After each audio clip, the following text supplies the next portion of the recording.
Good morning, everyone. I'll call this meeting to order. Please join me in the Pledge of Allegiance. I pledge Allegiance to the flag of the United States of America and to the republic for which it stands, one nation, under God, indivisible, with liberty and justice for all. Okay, Alicia, please call the roll call of directors. Joseph Setta. Here. James Ellis. George Haynes is excused. Alan Hinckley. Here. Thomas Hoyt. Present. Innes Kasanoff. Here. Christopher Matthews. Here. Arthur Merrill for your last meeting. Oh, okay. Tina I thought that was Molay. last week and it didn't make it. Here. Rich Parody. Here. Jeff Centerman. Here. James Sofranco. Here. Thomas Snow is excused. John Kozier. Here. Alicia Terry is present and Shiloh Williams. Here. So we have 14 members present. Thank you. Okay, the Board of Directors election results. That would be the Madam Secretary. The 2026 election results. Pursuant to the Catskill Watershed Corporation bylaws, Article 7, a regular election was held for 3 directors for Delaware County. Nominations and ballots were received from Watershed Town Supervisors in Delaware County.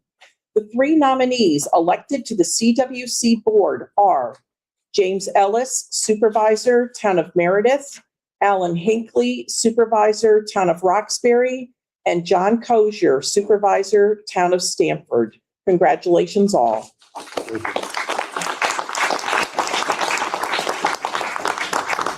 Okay, the election of the officers, resolution number 6188.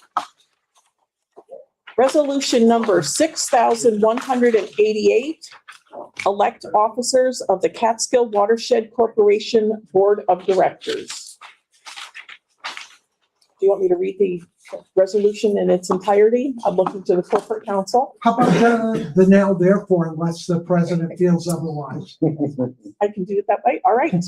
Now, therefore be it resolved that the Board of Directors elect the following officers. Tina Molay, President. Rich Parody, First Vice President. Innes Kasanoff, Second Vice President. Christopher Matthews, Third Vice President. Joseph Setta, Treasurer, and Alicia Terry, Secretary. Now, therefore be it further resolved that the officer shall serve and carry over until the 2027 annual meeting of member towns. May I have a motion to accept this resolution? So moved. Alan? Second. Jim, all in favor signify by saying aye. Aye. Opposed? So carried. Okay, Jason, staff presentation on the 2025 accomplishments.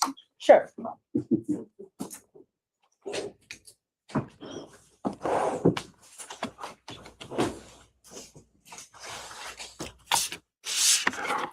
First and foremost, I would like to thank everyone for being here this afternoon. It was definitely the right choice to have the annual meeting in July. I'm very proud to be a part of this board, and this particular annual meeting is very special to me because during the year, every month, the meetings, we get to see, the board gets to see the accomplishments of our staff. But this year, all of our visitors and our friends and communities get to share in and see what our staff does for the year. There are a couple of shout outs I would like to do and thank for being here. Lieutenant Governor Antonio Delgado, thank you very much.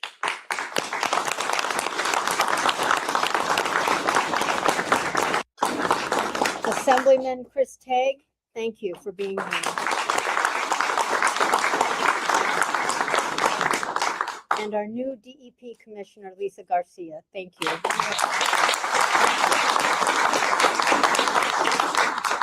The Catskill Catskill Watershed Corporation is the embodiment of the dual purpose and benefit of the Watershed Agreement. The robust programs administered through CWC exemplify the best practices in watershed management, while also enhancing environmentally friendly economic development, keeping our small communities sustainable. As a support system to this living watershed, CWC programs have had to grow and shift as needs change. However, the local leadership, guidance, and decision-making have remained constant, always putting our community health as equally important as the water quality for New York City. At the end of 2025, with the pending resignation of Commissioner Agarwala and the retirement announcement of our long-standing partner, Paul Rush, we successfully negotiated an intergovernmental agreement that highlighted the future needs of our shared watershed. That agreement placed equal importance on our community health as it does the need to provide safe drinking water to our neighbors in the city. We more clearly defined the needs for infrastructure improvements, repairs, and even some new initiatives that support municipal utilities west of Hudson. We also came to an agreement that the reduction in land acquisition to only include the most vulnerable lands, identified as priority areas 1 and 2, along with the continuation of WAC easements for agriculture and forestry, and some form of a buffer program, would meet the needs of the city for watershed protection, but would also provide stable expectations for land management and development planning in west of Hudson communities. The IGA is a good faith agreement that will allow us to continue to develop mutually beneficial programs, secure a new water withdrawal permit, and begin conversations regarding a new filtration avoidance determination. These decisions were partially based on the continually evolving nature of watershed management and a watershed-wide community vitality study conducted in 2025 under the oversight of CWC staff. The study showed several common trends in upstate New York, such as housing shortages, cost of living increases, and costs that are outpacing earning potential, along with limited broadband and cellular service hampering development potential. It also highlighted the longer rate of recovery from these downward trends, as well as the potential for long-term impacts based on the availability for watershed communities to compete with non-watershed communities for investments and limited resources. The study has created a baseline for future study and makes it possible for watershed communities to gauge and monitor our long-term sustainability with an emphasis on the environmentally sensitive area where we live and work. In 2026, the staff will look for projects that support these initiatives in support of the economic goals for sustainability in our watershed communities. Science has shown economically sustainable communities are better stewards of natural resources. We know the New York City watershed and the Catskills are a destination for many that seek to be part of our small town life, especially given the proximity to more urban areas, making this the perfect getaway. However, the transient nature of this population comes from its own challenges as we face declining school populations, a lack of volunteer fire and EMS service providers, and the loss of housing to accommodate short-term rentals that serve as important places for people to stay, given the limited number of traditional hotel rooms to accommodate visitors. The sensitive balancing act to accommodate all of these needs must always consider the cost of development to increase local housing, provide for transient housing, and address the aging and often limited capacity of municipal infrastructure needed to make these developments affordable. Without the programming CWC offers, our ability to support a tourism economy, an evolving population base, and the needs of the local stewards living and working in the watershed we would see blighted communities that cannot afford to protect the watershed.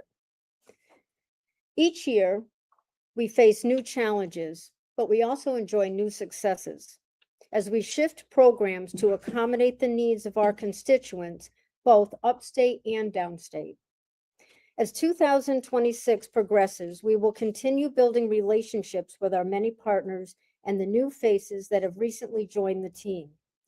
I would like to assure Mayor Mandami and Commissioner Garcia that although they may be new to the conversation, we are committed to working with them in the same spirit we have worked with our predecessors, collaboratively seeking compromise and balance between our interests and promoting a mutually beneficial relationship.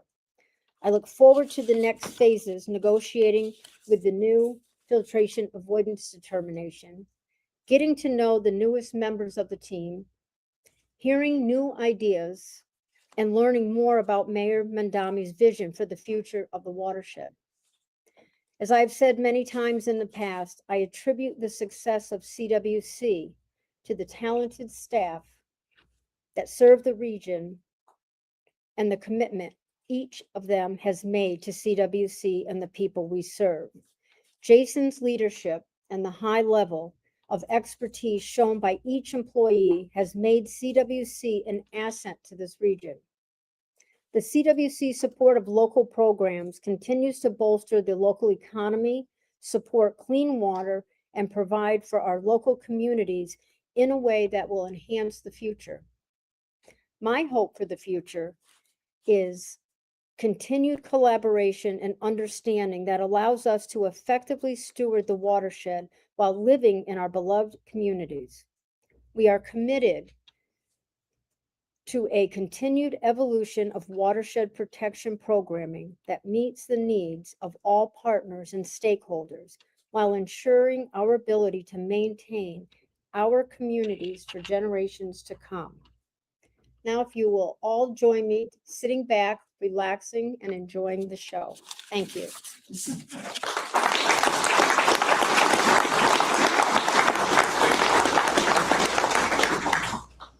Commissioner, would you like to come up and introduce yourself? Thank you. Good morning, everyone. Thank you so much, Tina. I want to thank the board. Thank you so much for inviting me, to Jason and CWC, and of course, all the staff who make it happen, and of course, to DEP and staff who continue to work with everyone. I'm Lisa Garcia, the newest member of, not the newest member, but joined DEP in February. So I'm the latest appointee from the Mamdani administration to run DEP. It's been a learning journey for me while I was an environmental lawyer, or am an environmental lawyer, and worked at EPA and at DEC. Coming to DEP just opened up a whole new world of understanding aqueducts and reservoirs and watershed communities.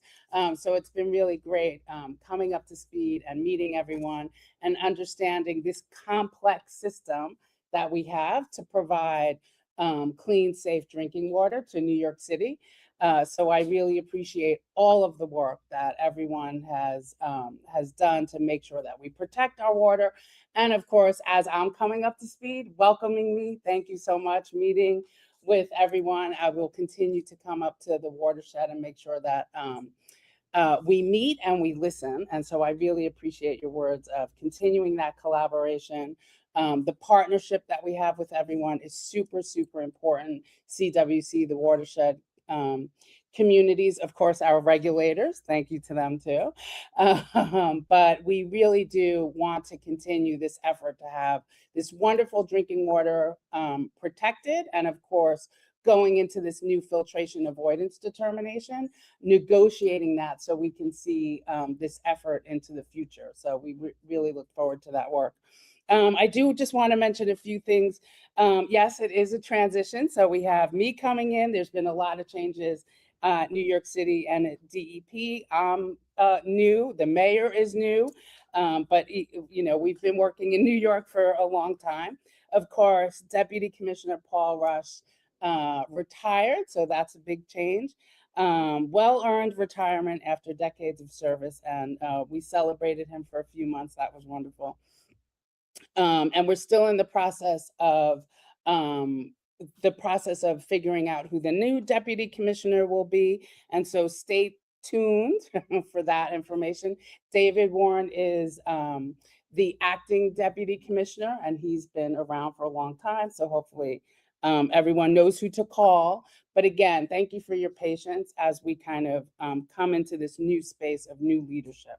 But what will remain the same is, while the leadership is changing, our commitment to working and partnering with CWC and the watershed communities will continue. And I will take that from, as you mentioned, the work that was done with the former commissioner, with the agreement with the West of Hudson groups, making sure that we continue those commitments, think of how it's going to play out into the FAD negotiations and then the permit, as you mentioned. So we look forward to that. And I have been brought up to speed on the work on the economic vitality study and the recommendations. So hopefully also working with everyone to figure out how to implement some of those recommendations. So that's definitely a commitment from us. And as you said, just continuing this collaboration. I know sometimes we say no or you say no, but we have to continue as partners to really get to this place where we continue to protect our communities, the health of our communities, economic vitality, and protect the water. So I really appreciate everyone welcoming me. Hello, and I really look forward to our future partnership. Thank you so much.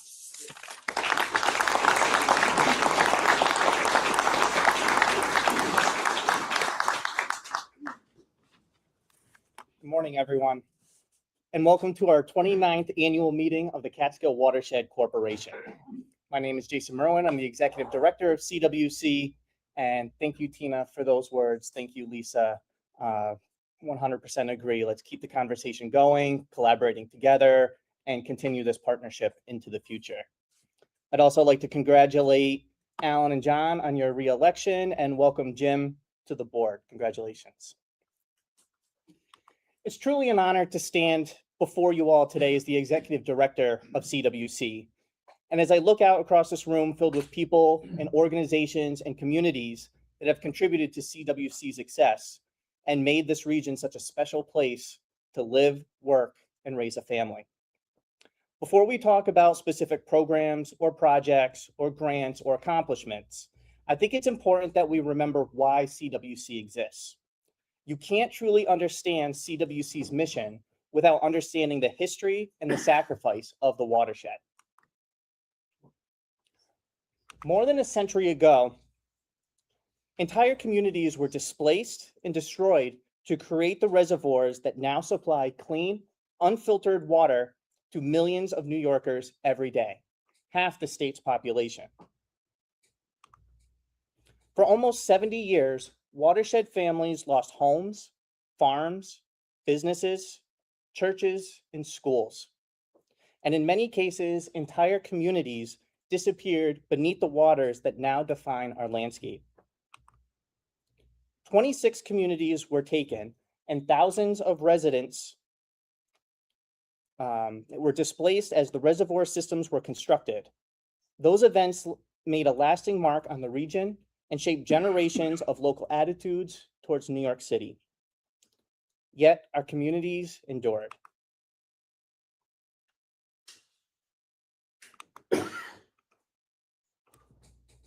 Those sentiments of mistrust and hard feelings towards New York City continued throughout the late 1900s. At the same time, the federal government was creating stricter drinking water standards for surface water supplies. New York City was faced with a decision point either to filter their drinking water at a cost of billions of dollars or apply for a waiver by proving they could keep their source water clean at the source.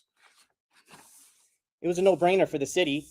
They applied for filtration avoidance and proposed continued eminent domain, land acquisition, and extremely restrictive regulations that would have made community sustainability in the watershed impossible. The local leaders at the time, I don't think anyone's here today, but some who are still with us today, decided to stand up and fight the city. They called themselves the Coalition of Watershed Towns, an organization that continues to exist to this day. The coalition was successful in bringing not only the city, but also the state and other watershed stakeholders to the table to negotiate a path forward that would allow our communities to survive. It was long and difficult, but ultimately the coalition was successful in ensuring that watershed protection would not come at the expense of the local communities. Their efforts culminated in the 1997 Watershed Memorandum of Agreement, a landmark agreement that fundamentally changed the relationship between New York City and the watershed. MOA paragraph reads, this is important because this is exactly what we were talking about earlier. Whereas the parties recognize the goals of drinking water protection and economic viability within the watershed communities are not inconsistent.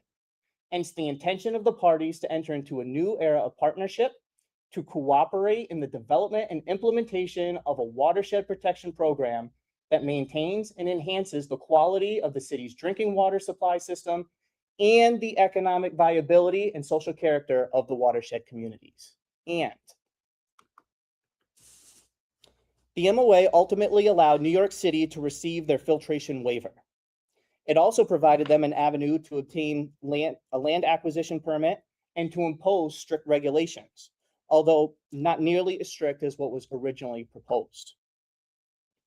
The local communities received funding to pay for environmental protection programs, support for an economic development fund, the Catskill Fund for the Future, or CFF. It also provided for good neighbor payments to the individual municipalities.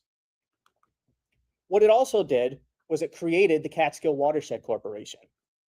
CWC was established as a locally based, locally governed organization with dual missions of promoting community vitality and the protection of the water supply.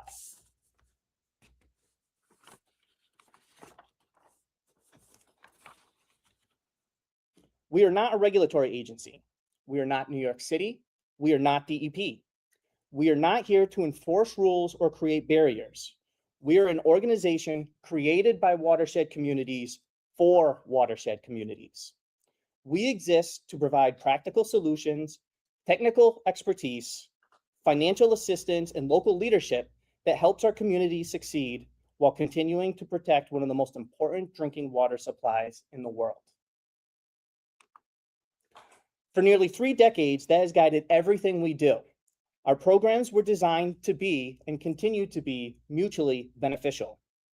And when we look at the results, they speak for themselves. In 2025 alone, CWC awarded over 1,000 individual grants, totaling over $17 million directly to property owners throughout the watershed. Additionally, we approved another $8.5 million in low-interest loans to businesses located in watershed towns, supporting economic development activities throughout the region. Those grants have spanned the entirety of the watershed. As you can see on these maps, this shows the distribution of just our septic and septic maintenance grants provided throughout each corner of the watershed. This map highlights the 95 active loans approved and serviced in-house by CWC staff. 95 active loans being managed and serviced by staff. Our economic development program is unique because our program allows eligibility beyond the physical boundary of the watershed. It includes any business located within a town that is somewhat within the watershed. Although some loans are outside the watershed lines, there's certainly an economic benefit in terms of the jobs and services provided to the watershed residents through this expanded eligibility. Today, CWC serves 39 towns across 5 counties. We administer programs that support homeowners, businesses, municipalities, schools, nonprofit organizations, and community partners. We've become a trusted resource for communities navigating complex environmental requirements while pursuing economic opportunity and community growth. What makes me especially proud of what we do is not simply the amount of funding we deliver, but how efficiently and effectively we deliver it. Looking at these charts, you can see that over 90 cents of every dollar we administer is expended directly to grants. We keep our administrative costs low to ensure maximum project implementation throughout our communities. There's also a massive aggregate effect of the programs we administer. In 2025, it was a milestone year in our community wastewater management program. We will hear more detail on this soon, but we completed the final 2 community wastewater management projects identified in the MOA. This brought our total to 15 completed community wastewater solutions. Total block grant funding for these projects was just shy of $100 million. The financial and environmental impacts of this program to our communities and to the recipients of the water in the city cannot be overstated. To everyone here today, whether you represent a municipality, community organization, state agency, city agency, business, or simply care about the future of the watershed, thank you. Thank you for your support, your partnership, and your belief in protecting water quality and building strong communities can and must go hand in hand. I'm happy to hand this over to my excellent team of program managers to discuss their individual programmatic achievements in 2025.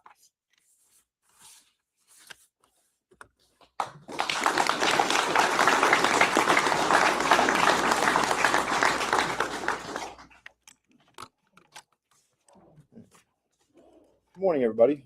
Good crowd here today. So, my name is John Matheson. I am the program manager rather, and environmental engineering specialist for Catskill Watershed Corporation. I manage the community wastewater program for the last several years. We've done several projects, as Jason touched on, and we're glad to see that it came to completion for our CWP program last year. We had 2 projects, and they were one in Hawkinsville and one in New Kingston. I'll start off with the one in New Kingston.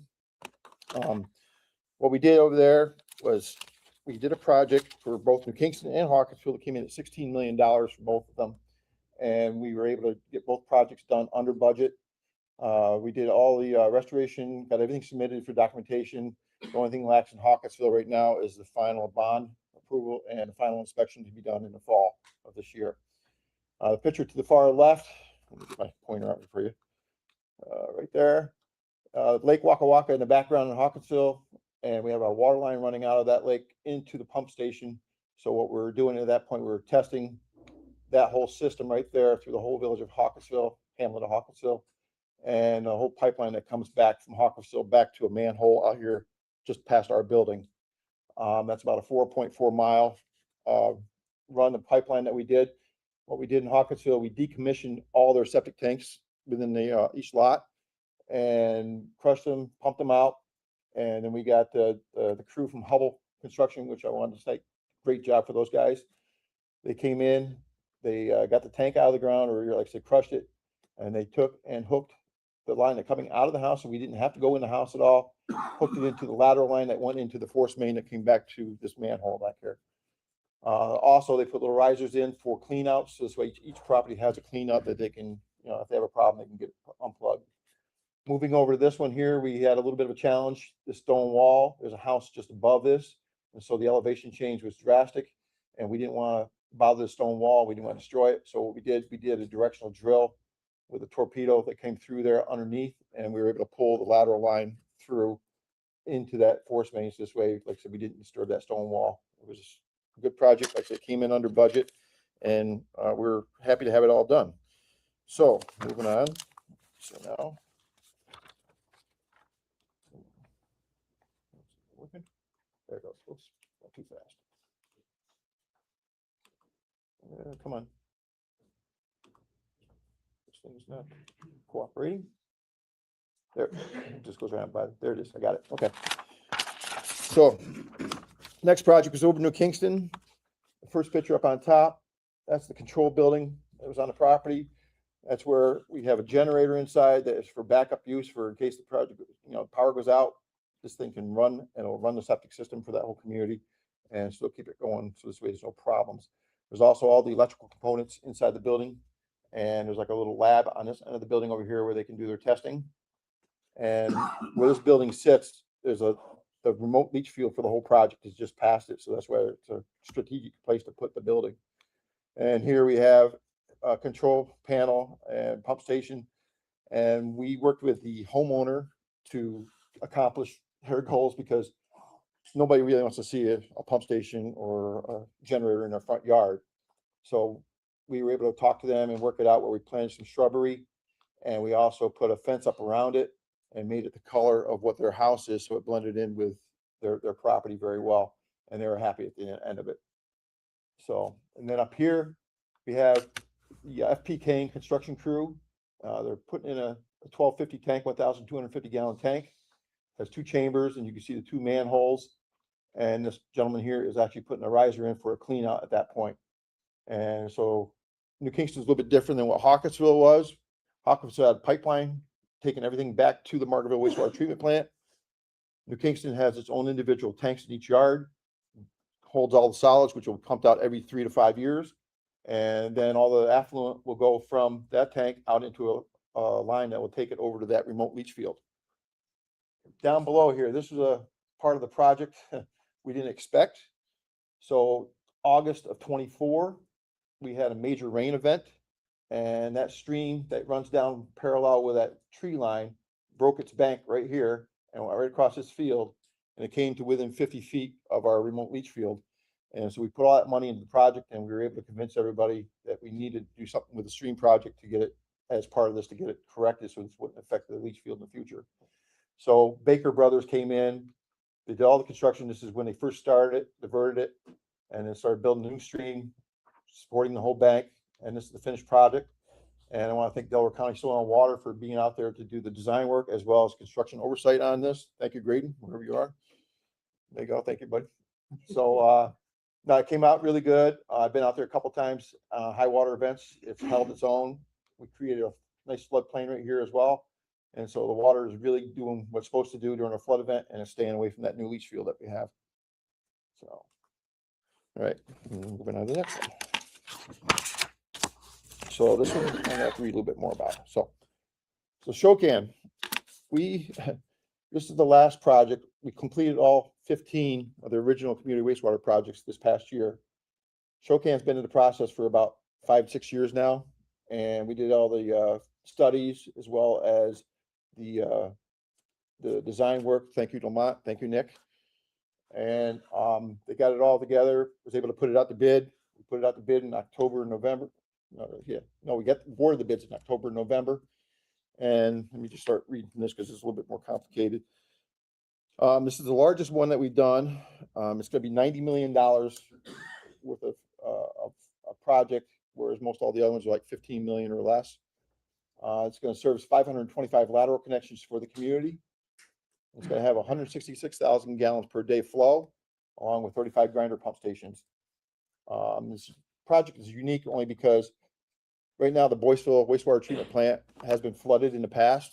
And so what we're doing with this project is we're going to decommission the Boyceville wastewater plant and make it into a pump station, holding station for waste. And that will all be pumped down through a 4-mile line to the new Shokan wastewater treatment building. Construction is well underway right now. We have several crews working, and they have started the actual sewer lines, 8-inch sewer lines throughout the hamlet of Shokan, and they have started the directional drilling in Boyceville coming back with an 8-inch force main. We ran into a little bit of a problem on the site where the building's going to be. I say a little bit of a problem. We hit into a large amount of rock on the project, and we had to blast it. We had to have a dynamite crew come in from Maine, and we blasted out 12,000 cubic yards of rock for the hole for this foundation. It's all been hauled off site now, and they're moving along. So everything is progressing very, very well and very fast. So, like I said, the total of 8 separate contracts for this job. Upon receiving all the bids, contracts 1 through 8, all bids came in at $74,428,196. The town of Olive awarded the bids and gave notice to proceed at their 1/13/2026 board meeting, and work began on the project with the prime contractor Carver Construction on 2/25/26. Now we have several contractors working on the site, and I'll give a shout out to everyone. First off is Lamont. Thank you very much. You guys are doing a great job. I'm working hand in hand with them every day. And then contractors on site, Carver Construction, they're doing the pipeline hookups at site work throughout the whole community. Bellamy Construction, doing all the directional drilling for the pipeline coming back from Boyceville. And Jersey Construction's on site doing the building site construction. They cleared the lot. They had the sub come in and do the dynamite work, and now they're getting ready to build. They started setting forms yesterday for the foundation. Stilsing Electric, S&O Construction does the HVAC and plumbing work. J Squared Construction will be doing the Boyceville wastewater treatment plant conversion. And then Evergreen Construction will be doing the Boyceville plumbing. And we have ORM Contracting, which is the commercial water meters. So that basically covers. I didn't want to do too much with Showcam because really we got it started this year. It's not really a project in 2025, but it has been in the works for several years. So that's the first step. Now moving on to the flood hazard mitigation program. I oversaw this project for several years, right, almost from the beginning to where we're at now.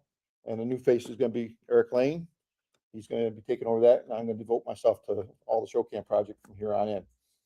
So we will move on to that. So CWC, Angie Flood Program, there's several different aspects of it.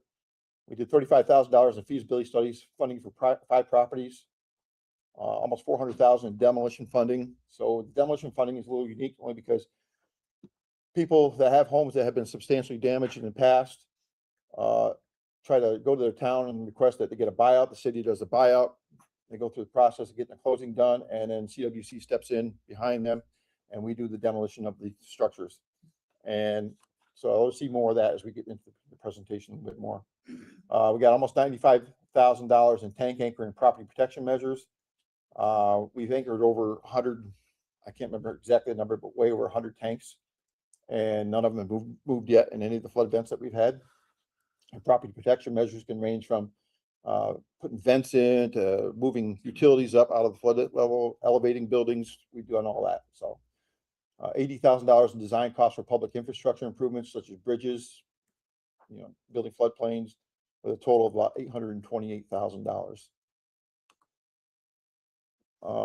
Back to the picture you're seeing on the right is that our Andy Central School project. They had to de-water the stream so this way they could take the stone walls out and do the project that was needed. We'll get to that in a few minutes as well.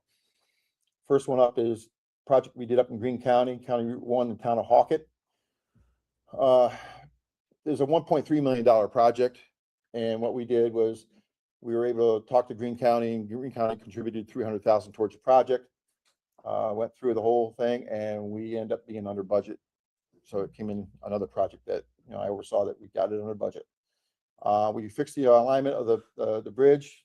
Originally, it was a culvert, and the problem that we had there was any 10-year flood event, it would overtop, and where that bridge is located, people on the upper side of it would not be able to get out.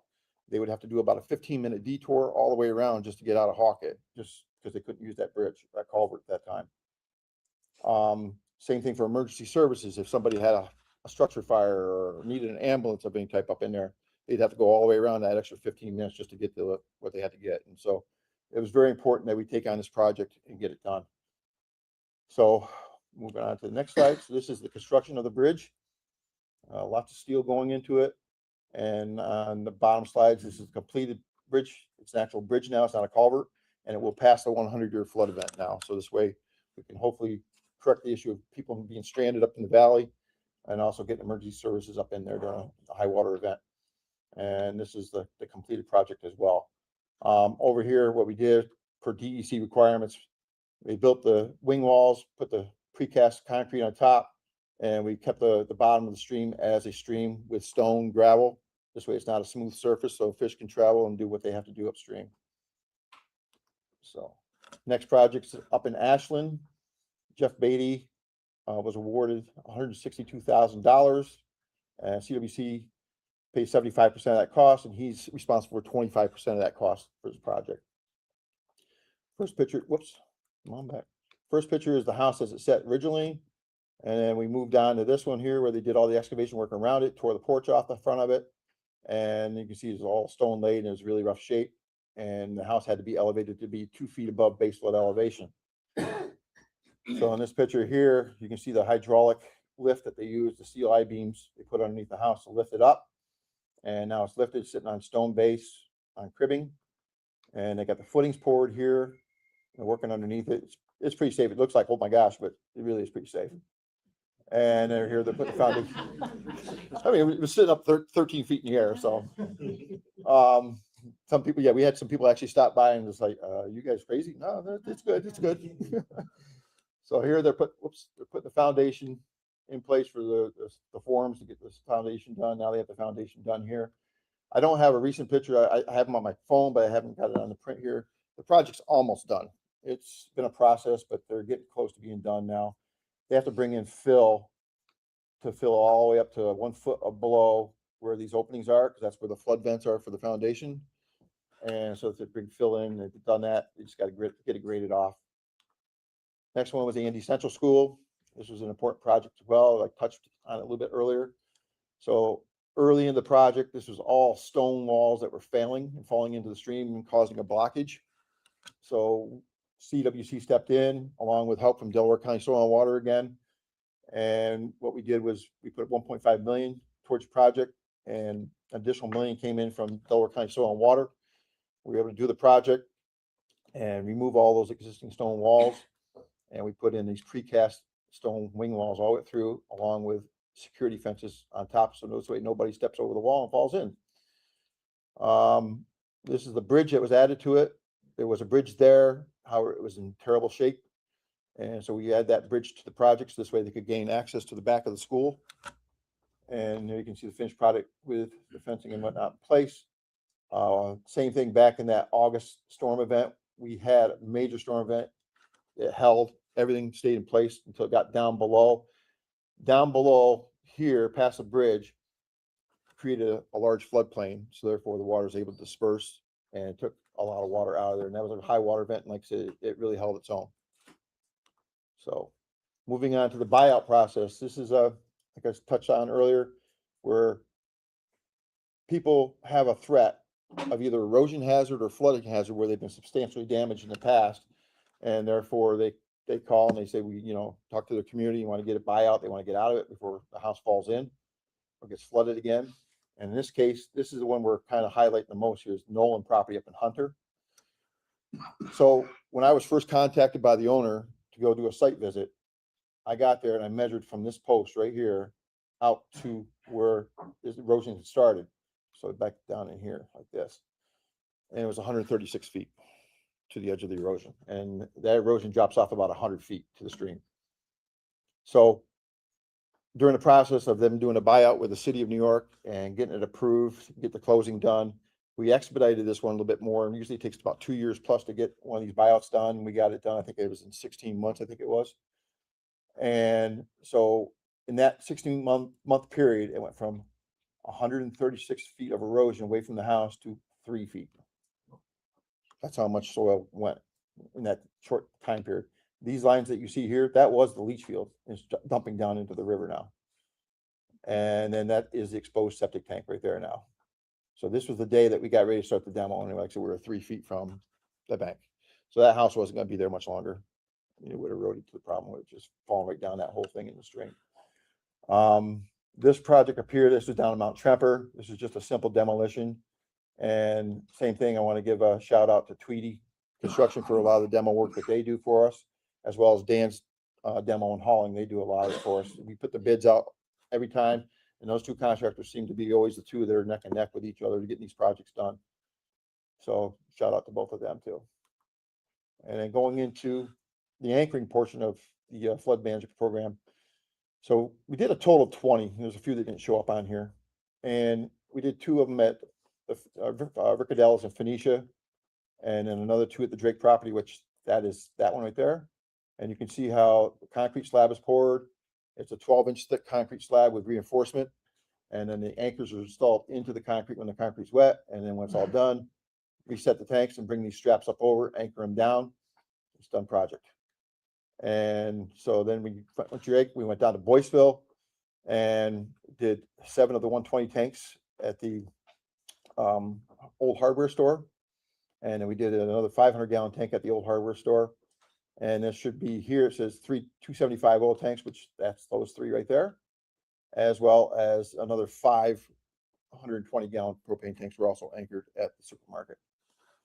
So that's the extent of it. That's my program. Any questions? Very good. Thank you.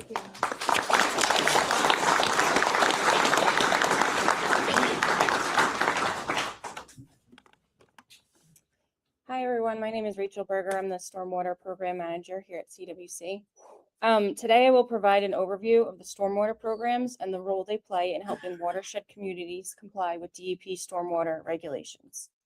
I'll briefly explain why these requirements exist and how CWC helps reduce the financial burden of compliance on landowners and communities throughout the watershed. And just a little reminder, the stormwater regulations only apply to human activity and not the local wildlife who clearly didn't get the message to stay out of the stormwater ponds. It's important to understand the regulatory framework that drives the CWC stormwater program. DEP stormwater requirements are intended to minimize the impacts of development on water quality. Certain development activities require DEP approval through a stormwater pollution prevention plan called a SWIP, or an individual residential stormwater permit called an IRSP. The regulations address stormwater during the construction phase, as well as addressing post-construction runoff from roads, rooftops, parking lots, buildings, and other impervious surfaces. While these requirements provide significant environmental benefits, they also increase the cost and complexity of many development projects. CWC helps offset those costs by providing funding for eligible stormwater design, construction, and maintenance activities. Funding varies by project type and the city and state stormwater requirements, with CWC providing up to 100%, 50%, or 35% of eligible stormwater costs. The goal of a SWIP is to protect water quality. They identify potential sources of pollution and establish practices to control erosion, sediment, and stormwater runoff. During construction, temporary erosion and sediment controls prevent soil and pollutants from leaving the site. After construction, permanent stormwater practices capture and treat runoff before it leaves the property. The overall goal is to manage stormwater in a way that more closely mimics natural drainage before development occurred. These are some of the most common activities that require DEP approval. The first one is the trigger we see the most often: larger land clearing and grading projects near streams, reservoirs, or on steep slopes. These projects have a greater potential to generate sediment and impact water quality, so a SWIP is typically required.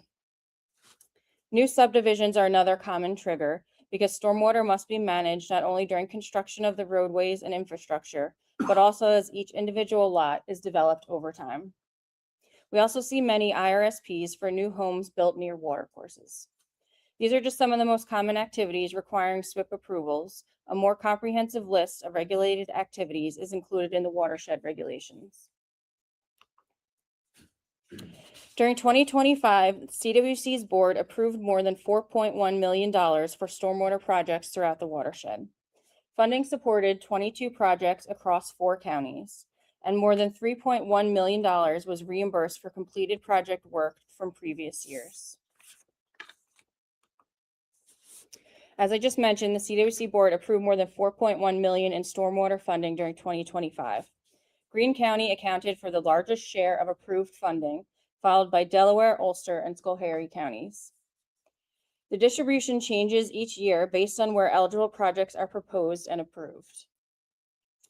Greene County typically receives the largest share of funding because it continues to experience higher levels of residential, commercial, and tourism-related development than other watershed communities. Some 2025 project highlights consisted of newly constructed buildings for Delaware County Highway Patrol Garage and a heavy mechanics facility, which utilized large bioretention basins and sediment forebays. So up here, large bioretention basins and forebays. The Olive Free Library, which implemented a parking lot retrofit project incorporating treatment, catch basins, and improved drainage systems. And Hunter Tannersville High School added a new gymnasium addition, tennis courts, and parking lot expansion with large bioretention basins and underground stormwater treatment. Rupco Cold Spring Housing, which is currently under construction in Tannersville, is constructing a low-income and senior housing development. Stormwater management includes bioretention basin, infiltration basins, and rain gardens. Eastwind Oliveria consisted of the redevelopment of a hotel, cabins, and glamping destination. The project emphasizes green infrastructure through permeable pathways, landscape planters, and geogrid driveway systems. Trying to limit a lot of the impervious surfaces, they use these geogrid and natural mulch pathways throughout. For residential projects, they often incorporate gutter collection systems and rain gardens as part of the landscape design located closely to the houses. One of the most common questions we receive, or I receive, is how much does the stormwater compliance actually cost? So this analysis is based on 79 board-approved stormwater projects between 2020 and 2025. Stormwater projects vary tremendously in both size and complexity. Projects can range from relatively small improvements costing about $5,000 to large developments exceeding several $1 million, making a direct comparison challenging. These figures represent the total cost of stormwater, not the amount paid by CWC. In many cases, CWC funded only 50% of eligible city and state costs, with the remaining costs the property owner's responsibility. Cost is only one part of the equation. The time frame from engineering design and DEP review through permitting and construction can take months to years, and that's only the stormwater component of a project. It doesn't include building design, septic design, site planning, or any state or local approvals. This figure helps illustrate the real cost and time commitment associated with stormwater compliance, and why CWC's financial assistant plays such an important role in helping communities and property owners complete these projects. The key takeaway is simple. CWC's stormwater programs help make regulatory compliance more achievable throughout the watershed. These programs don't reduce environmental standards, they help reduce the financial burden of meeting them. In doing so, they help communities, businesses, and homeowners continue to grow and develop while also protecting water quality throughout the watershed. Thank you.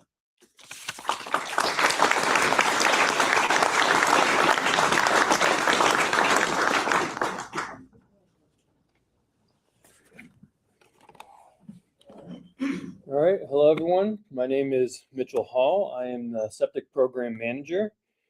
Before I get started, I just want to thank my staff. They do such a great job. I'm tied up managing the program, so they're out in the field doing all the legwork and making sure this program runs as efficiently as it does. Quick overview of the programs. So the residential septic program helps fund single family, 2-family, and mixed commercial homes with a design flow of less than 1,000 gallons per day. Full-time residents are eligible for 100% of reasonable cost to help fix their failing or likely to fail septic systems, and non-primary residents are eligible for 60%. And the expanded septic program helps fund small businesses, not-for-profits, government entities, and depending on the number of employees, they are either eligible for 100% or 75%. CWC helped to repair and replace a total of 254 septics in 2025. That number puts us just shy of our goal of 300 replacements. This brings our total to 7,329 systems replaced to date. 192 of the septics were replaced through our residential program. 5 of the homeowners were reimbursed through our annual reimbursement program, and 4 of the 192 we assisted are located within a proposed sewer district. Staff also made 462 site visits to meet with homeowners, contractors, engineers, DEP, and to observe construction. We helped 16 businesses, not-for-profits, and government entities replace their failing or likely to fail septic system for a total of 24 septics replaced. This brings our total number of septics replaced through the expanded septic program to 129. And these are just a number of the businesses that we helped this year. Our biggest project, though, the Bovina Montessori School. This was our largest septic replaced to date for a total of 7,432 gallons per day. This is also our most expensive project to date, coming in at over $800,000. The project consisted of 12 septic tanks and over 1,400 cubic yards of material. 3 leach fields were installed that were 78.25 feet wide and 380 feet long, with 1,600 feet of absorption trench per field. So this system was just massive.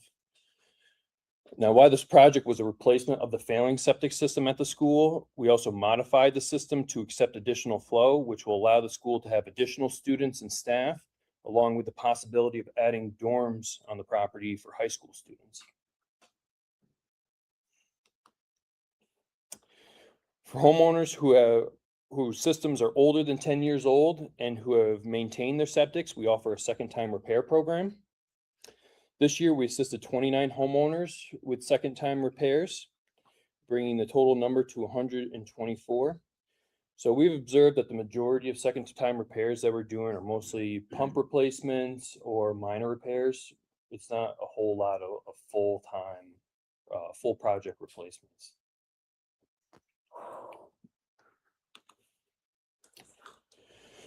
Once again, we were able to lower our replacement time, bringing the average number of days from sign up to final completion to 459 days. Since started tracking this in 2019, we have reduced the average time per replacement by 360 days. So over the last few years, we've made some rule changes and made the program about as efficient as we can possibly get it. This chart shows the number of septics that we replaced in each town this year. Shandaken was the highest with 34, and Middletown and Roxbury were the next closest with 27 and 24. So sorry to you supervisors, but you have the crappiest towns.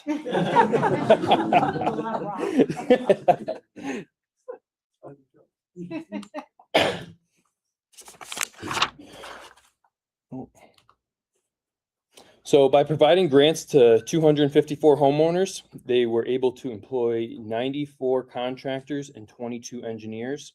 These contractors and engineers are then able to put this money back into the community by hiring local workers, purchasing and maintaining equipment, and buying supplies and material from local businesses. By replacing septic systems, we are improving a homeowner and business property's value while also improving water quality. 94 contractors participated in the program this year. 5 of those contractors invoiced for over $500,000. 10 contractors invoiced for over $250,000. 6 contractors installed over 10 systems, with the most being 13, and the top contractor invoiced for over $760,000.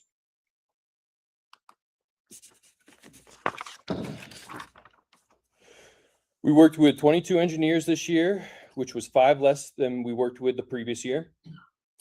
6 of the engineers accounted for roughly 84% of the work, and 11 engineers accounted for 95% of the work. So I say this every year, we need more engineers to work with the program. The more designs we would be able to do would be more septics we'd be able to install. So this is really one of our biggest holdups in the process. And the top engineer invoiced for over $237,000. In 2025, we reimbursed for 41 conventional designs, 41 modified conventional designs, and 114 alternate designs.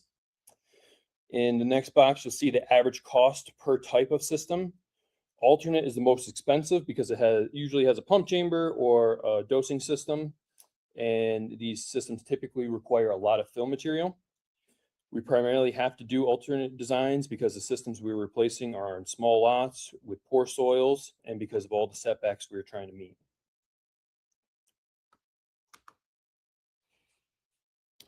There are 4 septic maintenance districts that we manage. So the towns contract with the CWC to do pump outs, inspections, and perform maintenance on a certain number of septics within each district. The CWC will then coordinate with a septic hauler of the town's choosing and the homeowner of each property to schedule and perform each inspection.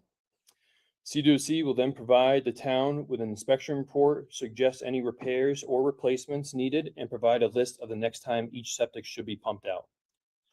Some homes require their septics to be pumped out every 2 years, while others we may recommend pumping out every 8 years. It all depends on the use of the septic. This year, we did 11 inspections in Delancey, 13 in Denning, 15 in Neversink, and 22 in Shandaken. So we don't just inspect the systems in the maintenance districts, we also get our hands dirty. In the districts of Neversink and Shandaken, there are 2 Aranco systems that need to be cleaned and serviced every year. So myself and staff will pull the filters and pumps and clean all the sludge off of them and then reinstall all the components. We also have to pull the spraying heads off and clean the pipes that spray effluent across the filter media and make sure that none of the pipes are clogged with any solids. Once that is all done, we test the panel to make sure all the electrical components are working as they should.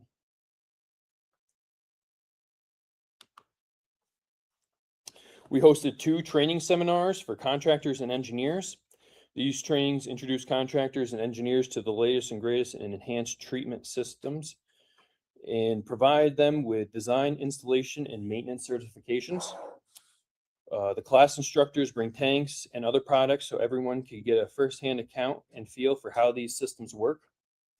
And sometimes we will even do on-site trainings to show how these systems work in the field. Tomorrow, myself and staff will be going to Morris to do a training on how to install a Fuji system. So we are looking forward to learning how to do that. Benefiting the environment. If you take the 7,329 septics that have been replaced by the CWC and multiply it by an average of 330 gallons per day, we've helped treat over 2.4 million gallons of septic every day. Now, one step further, that's almost 883 million gallons every year. And if you include all the connections through the CWMP program, we're treating over 1 billion gallons of septic every year. So we're keeping the water clean, not just for New York City's drinking water, but for the local residents as well.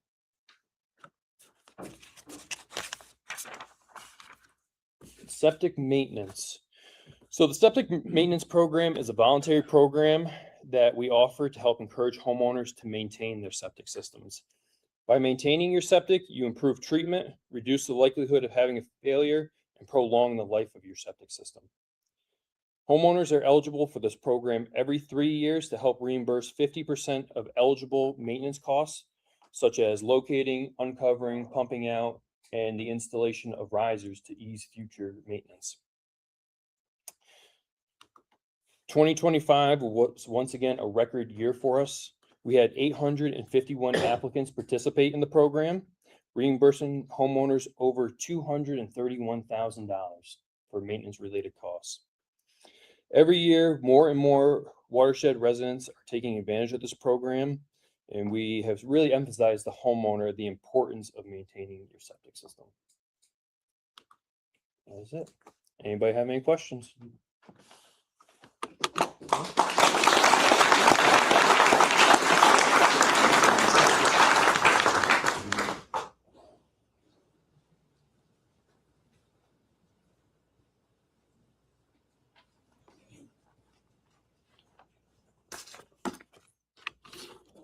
Good morning. I'm Barbara Puglisi, the Economic Development Director. And I'm Lynn Kavanaugh, I'm Senior Program Specialist for Economic Development. Okay. The Catskill Fund for the Future is a self-sustaining fund established in 1997 from a $59.7 million appropriation from New York City. As of year-end 2025, $118.5 million was invested in 366 business loans. $15 million was invested in 95 grants and studies. And we currently service 95 loans. The Catskill Fund for the Future is the only program that is discussed in the CWC bylaws. It states that the funds shall assist in economic revitalization of the west of Hudson communities, protect water quality by funding qualified economic development projects, and the fund shall be allocated in a manner that recognizes the relative size of each of the 5 watershed counties by landmass and population.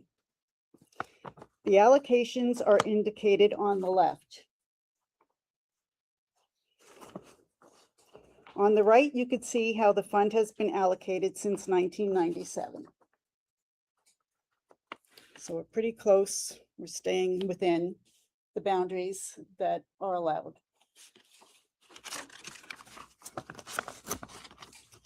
The Catskill Fund for the Future has a diverse portfolio with the top business types being retail, accommodations, manufacturing, and food service.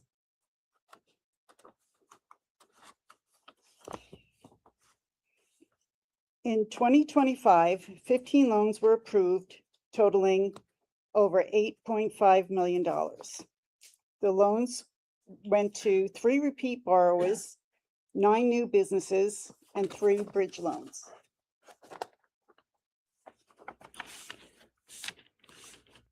Good morning. Today we'll talk through CWC funded projects approved in 2025, showing the range of work happening across watershed communities. Together, these projects support local business, improve properties, create housing opportunities, strengthen food and tourism related businesses, and help move downtown revitalization efforts forward. 784 Main Street LLC, located in the village of Margaretville and now operating as the Kitchen Cheetah, first received CWC funding in 2024 to assist with the purchase of the property it had leased for 10 years. As property owners, they sought to invest in a commercial kitchen, which will now allow them to obtain a 20C license from New York State Ag and Markets and conduct food preparation on site. 1084 Main Street Associates in the village of Fleischman's demonstrates how CWC funding can help return a vacant property to productive use. Owners Mark and Maritza Berman purchased the property in February 2022 and held it vacant until receiving a CWC loan last year to begin renovations. Additional funding was needed to add 2 more units and customize build-outs for leaseholders. The next project reflects continued investment in local production and tourism-related activity. 94 Proof LLC, doing business as Bovina Spirits, produces isolation-proof small batch gins. The business began distilling in a barn in Bovina using spring-fed water from the property, and more than 80% of its ingredients are sourced locally. After outgrowing the location, the company purchased property in South Courtright with assistance from a CWC loan. 3 years later, they returned to CWC to help assist them with purchasing property in Bovina, allowing the business to return to its home base and expand to include a tasting room and event venue.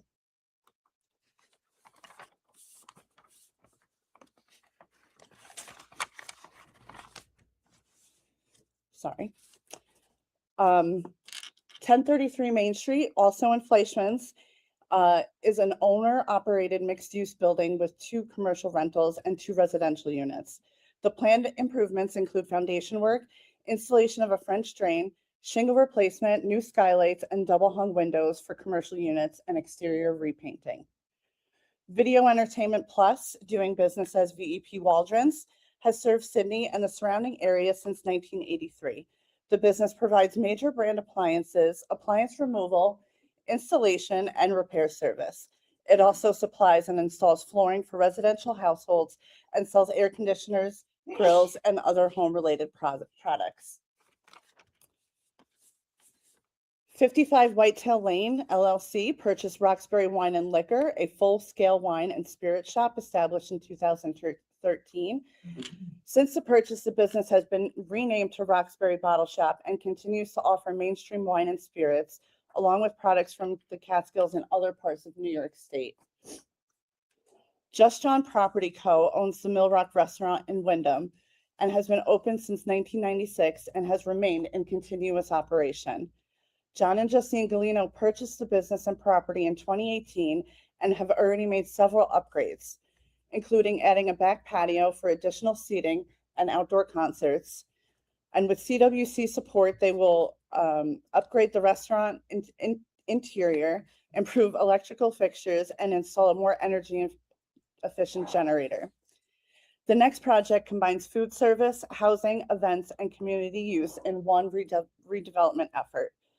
Rock Paper Plate in Parksville is renovating 29 Main Street to create a cafe, bar, and commercial kitchen. There will be a 2-bedroom apartment and studio apartment on the second floor. The owners already host an annual chicken festival at the location and plan to host additional events after renovations are complete. Laughing Cat Coffee has an existing customer base and growing brand recognition, including being the official coffee for Bethel Woods. Lefty Lucy's Bar will offer a fast casual atmosphere with views of the Little Beaverkill River, and the commercial kitchen will provide a certified rental resource for the community. The following project supports the transition of a long-standing service business to local ownership. Robert Kehoe and Yvette Blaine purchased Delaware Business Systems in Delhi. Established in 1993, Delaware Business Systems provides sales, leasing, and maintenance service for photocopiers, printers, and office equipment, helping business maintain efficient office operations. Robert had worked for Delaware Business Systems since 2001 as a service technician and is Sharp certified on all Sharp equipment. When the business became available for sale, Robert and Yvette identified an opportunity to continue the business under local ownership. Catskill Packing is located in Cindy and was awarded financing for an expansion project that will allow the business to obtain USDA certification. Catskill Packing is a meat processing facility that has been in operation since 2020 and brings more than 20 years of industry experience. Since opening, they have served local livestock producers and hunters through custom exempt processing under a New York State 20C food processing establishment. USD approval will strengthen the facility's credibility and allow the business to expand beyond custom exempt processing, reaching restaurants, retailers, and potentially wider distributors. GDB Ventures, trading as Method Spirits, will purchase the South Court Right property currently occupied by 94 Proof once the business relocates to Bomina. Method Spirits manufactures vermouth and has established market credibility as a brand created by a bartender for bartenders. Purchasing the property will allow Method Spirits to consolidate warehousing, expand production capacity, and develop new product lines, including reserve vermouths and American-style bitters.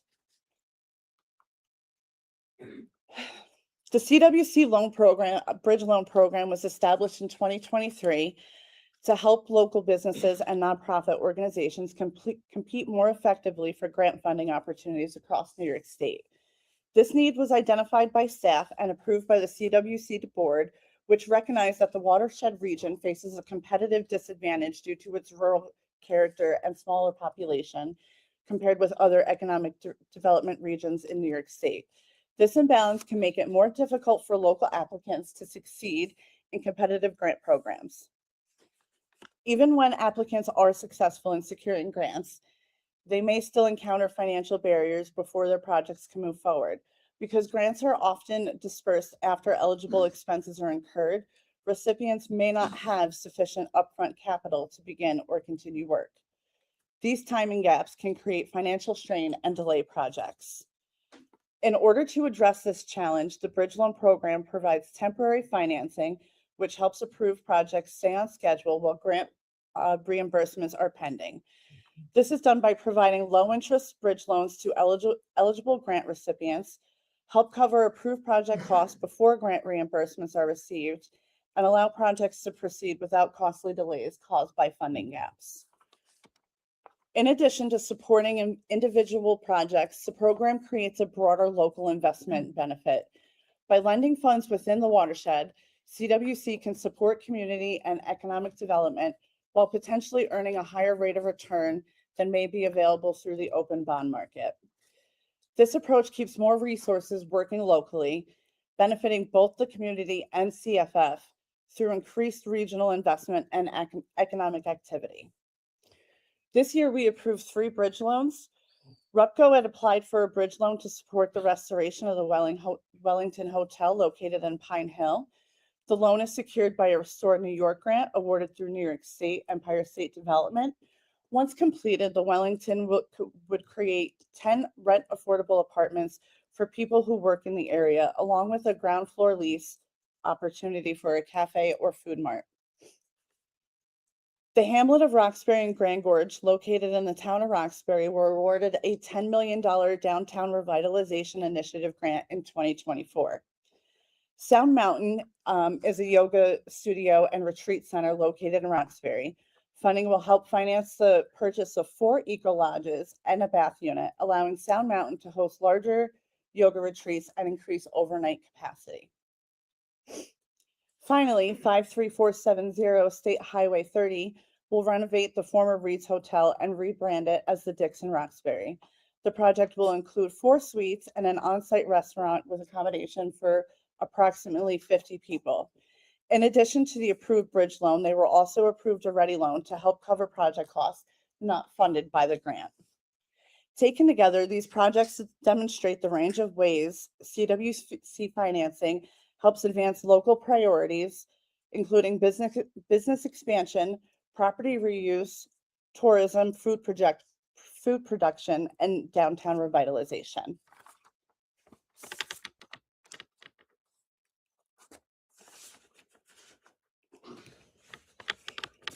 The CWC has partnered with the Mid-Hudson Catskill Small Business Development Center since 2001.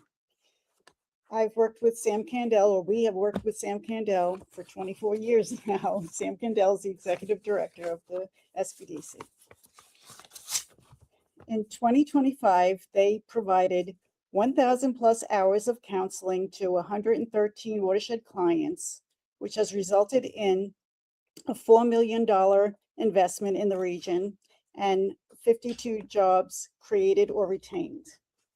Since 2001, they have provided 22,500 hours of counseling to 2,150 clients, which has resulted in a $136 million investment in the region and 2,425 jobs created or retained. The CFF has supported the reservoir boating program annually since 2009, which began as a pilot program on the Cannonsville Reservoir. In 2012, the program expanded to the Neversink, Papacton, and Schoharie reservoirs. The recreational boating season begins on May 1st and ends on October 31st. In 2025, 433 boats were rented to 541 boaters. 991 boat tags were issued and 61 paddlers patches were distributed. No, stay there. To date, we have provided over $466,000 into the program. On the right, you can see the chart that indicates that 9,600 tags were issued for the Papacton, a little over 6,000 for the Neversink, 2,000 for the Cannonsville, and slightly under 2,000 for the Schoharie. Thank you. Any questions?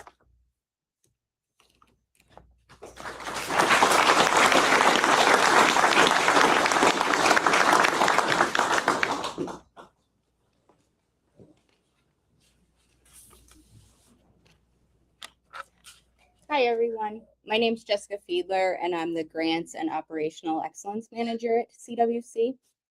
So today I'm going to walk you through one of our longstanding programs. It's the Public Education Grant Program. I will cover how the program works, who's eligible for this program, how the projects get selected, and then also we'll take a look at this year's numbers. So this is an annual competitive grant program, and it's open to organizations on both sides of the water system. The west of Hudson watershed communities, where the water originates, and then also the 5 boroughs of New York City where the water ends up. So this two-sided eligibility is very deliberate. We want to fund projects that build appreciation for the New York City water supply and its history.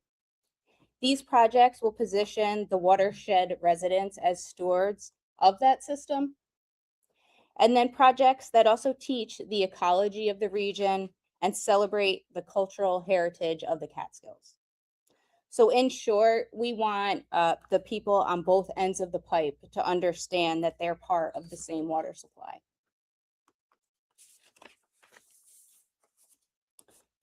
So we keep the list of eligible organizations broad on purpose.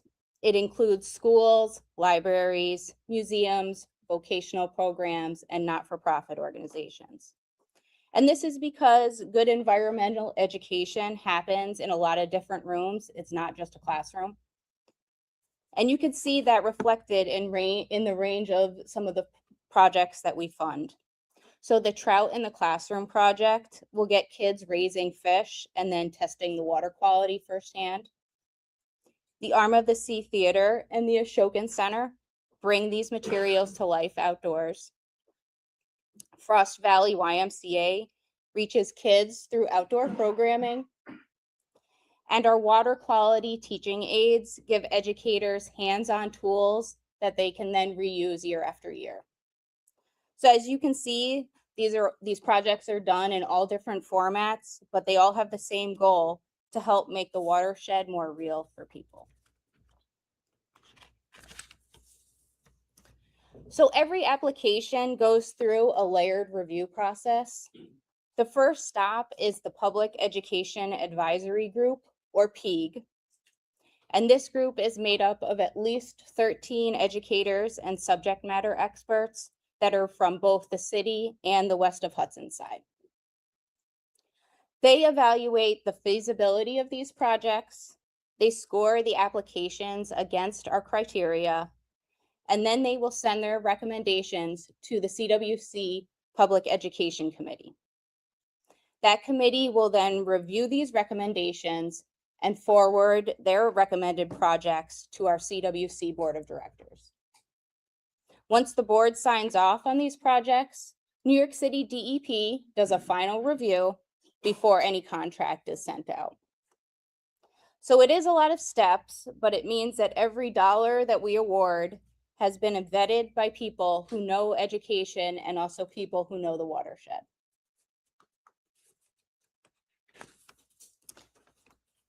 So this past round, we awarded just over $150,000 across 23 schools and organizations and reaching an estimated 19,275 people.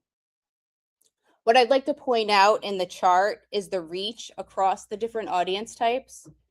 We have projects that are watershed based, projects that are New York City based, and then we have a mix of projects that serve both communities. A good example of this is the Time in the Valleys Museum. That mix has held steady for years, and it's not an accident. I think it's the clearest evidence that the two-sided model that I showed a few slides ago is actually working in practice and not just on paper. So that's our program in a nutshell. As you can see, compared to some of our previous programs, it's a modest grant budget, but it does do outsized work to connect the people at both ends of the watershed or the water system to why the watershed matters. Thank you.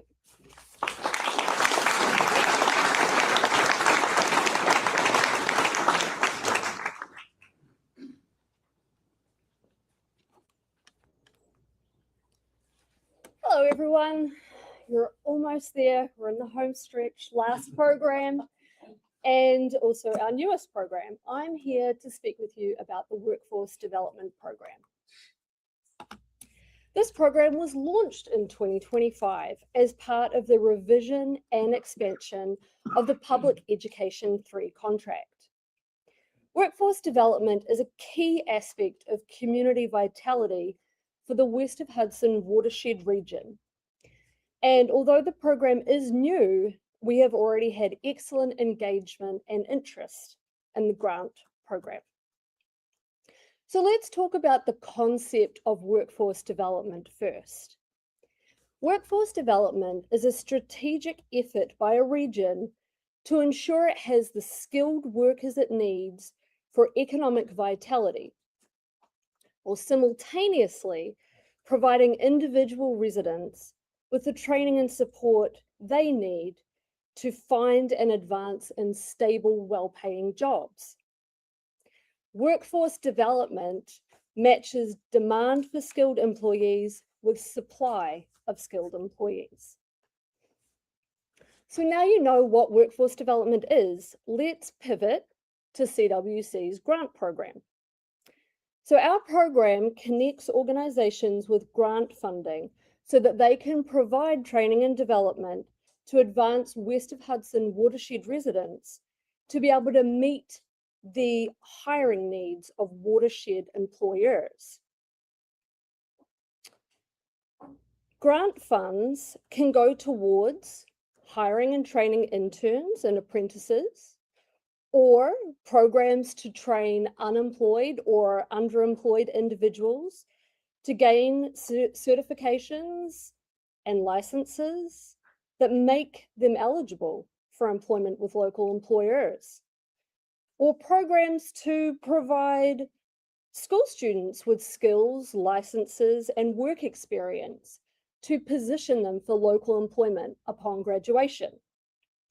Those are just a few examples. One of the best aspects of this program is that organizations can apply for grant funding for enabling services like technology, equipment, and transportation to help overcome the very real barriers people in the region face when attempting to gain training and development. You may be curious about the grant application process. It's part of the public education contract, so it runs fairly similarly to what Jessica just described as the public education program process. It's a competitive grant program, not reimbursement based. So it requires applicants to perform long range and robust planning. The program design includes 2 grant rounds per year with application deadlines in February and June. Each round involves rigorous application review by both CWC and DEP before recommendations are put to the Public Education Committee and then the CWC board. Contracts are then sent out and funds are dispersed to grant applicants approximately 7 months after they have applied. Applicants then have 12 months to complete their grant program or project, and they have to submit a final report and accounting of all their expenses. As you can hopefully all see, this new program launched in 2025, focused on workforce development, is a great opportunity for organizations and individuals in the West of Hudson watershed, and also an opportunity for our whole community to benefit in terms of community vitality. Thank you. Do you have any questions?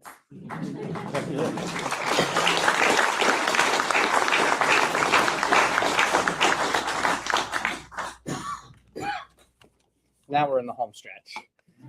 Thank you, staff. That was excellent. And as you guys can see, we do so much work year in, year out. We tried to get this down to an hour and a half. We could do this for days, but we really wanted to highlight all of this important work that we do. But it'd be a lie if I didn't say we have challenges in getting this work done. Everybody has challenges. Some of these challenges are old, some of these challenges are new. We see a lot of institutional knowledge loss with staff changes and leadership changes over the years, which is why events like this are really important to keep everybody re-engaged on the history and understanding what exists here in the watershed. We also experience the ever-growing expansion of New York City bureaucracy, which can lead to funding and administrative challenges. We're talking about those things constantly. We're always trying to find ways to improve process and program implementation, and we appreciate any help with the new leadership, new staff at DEP to help make that happen. And we also run into an issue of qualified workforce. Gemma just brought this up. Workforce development is going to be really important, but in addition to having a qualified workforce, we need to have affordable housing for that workforce to live here and participate in these roles. Another issue that's not new, but continues to be an obstacle is our regionalization here in the watershed. We are part of 4 economic development regional councils, 2 DEC regions, 3 DOT regions, not to mention being somewhat inside the Catskill Park and somewhat outside the Catskill Park. It's hard to coalesce priorities through 39 towns and 5 counties and all these different regions, but that is something that CWC is very focused on to try to help all of our towns, all of our communities move forward in a cohesive manner. Despite all of these challenges, we continue pressing forward and trying to find ways to create opportunities for success. The future is promising as CWC improves, expands, and evolves its programs and partnerships. And we have a lot of partnerships. Again, all the different towns, villages, counties, local partners, multiple levels at DEP and in New York City, many, many state agencies. I realized as I met John this morning, I'm missing dishes on there, my apologies. But also federal agencies, environmental groups. You know, we work with a lot of different partners. In 2025, Tina brought this up. We completed the community vitality study. The study analyzed how well the watershed communities are faring and created recommendations to improve community vitality throughout this region. The completion of the study reinforced some of the things that many of us already knew. Sustainable communities are essential to long-term watershed protection. If we want healthy streams, healthy forests, and high-quality drinking water, we must also have healthy towns, healthy businesses, and healthy local economies. That understanding is shaping the next generation of CWC programs, including a commitment from DEP to implement community vitality-specific programs and projects in the future. Additionally, newer expanded funding has also been agreed upon recently for a number of environmental and infrastructure projects. This includes an additional $3 million for our future stormwater program, $10 million for local wastewater treatment plant upgrade assistance program, $25 million for I&I, an ongoing concern that we hear from our local communities all the time, and $5 million for local septic acceptance capability at some of our local plants. We're also having ongoing discussions about a process for potentially doing what is called land swaps. Local communities have voiced their desire to potentially reclaim some of the DEP-owned properties for community vitality purposes. CWC is working with DEP and the local communities on strategies to implement this idea. While nothing is guaranteed, it is a concept being explored in good faith by both sides. As we move forward into our next 30 years, I see CWC as an organization that continues to evolve. Other areas that we get concerns about potential programming for is for sand and salt facilities, sewer extensions, an active and working cluster septic program, and potentially septic systems for new construction to help the affordability crisis and housing issues. The future of the watershed will not be defined solely on protecting water quality. It will be defined by whether we can create vibrant communities where people want to live, work, invest, and raise families, while continuing to serve as stewards of this remarkable resource. That was the promise of the MOA. I believe we can. If the last 3 decades have taught us anything, it's that when this region works together, there's very little we can't accomplish. But none of this happens because of a mission statement. It happens because of people. It happens because of our dedicated board members who contribute countless hours to guide this organization. It happens because of the local elected officials who advocate for their communities. It happens because of our many partners at the federal, state, local, and city levels who continue to work together despite differing responsibilities and perspectives. And most of all, it happens because of our exceptional staff. I have the privilege of working with our staff who are extraordinary and professional and who genuinely care about this region. They live here, they raise families here, they understand the challenges facing our communities because they experience them themselves. Their commitment, expertise, and passion are the driving force behind our success. Would CWC staff please stand?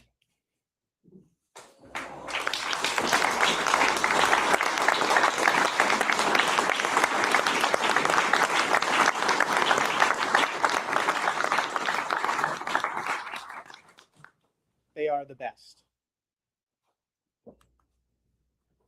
Also, special thank you to Art Merrill. Round of applause for Art.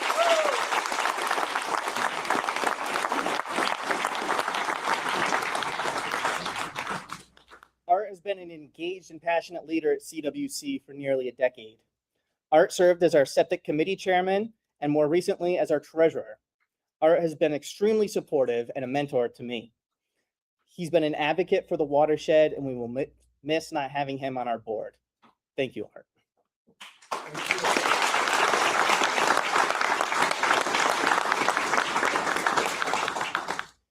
I mentioned Art was our treasurer. I'd be remiss if I didn't offer a well-deserved thank you to Jim Eisel for his many years of service at CWC, including many years as treasurer prior to his passing in December 2025.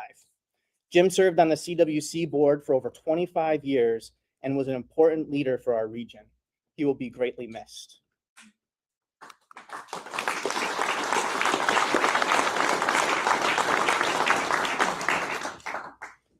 Thank you everyone here in attendance for your partnership, your support, and your commitment to the Catskill Watershed Corporation. I look forward to many more years working with each and every one of you. Please stick around after this presentation for lunch catered by CFF loan recipient All-American Barbecue. And please remember that DOH is holding a public information session here at 2:30 to discuss the upcoming FAD. Please take this as an opportunity to inform DOH of items you believe are important for your communities. They will take this into consideration as they draft their next 10-year FAD. Please, does anyone have any questions or would like to provide any comments on CWC or the watershed as a whole? Your stories are important and we always appreciate hearing what's on your mind. Thank you for everybody. Thank you for coming today. Thank you.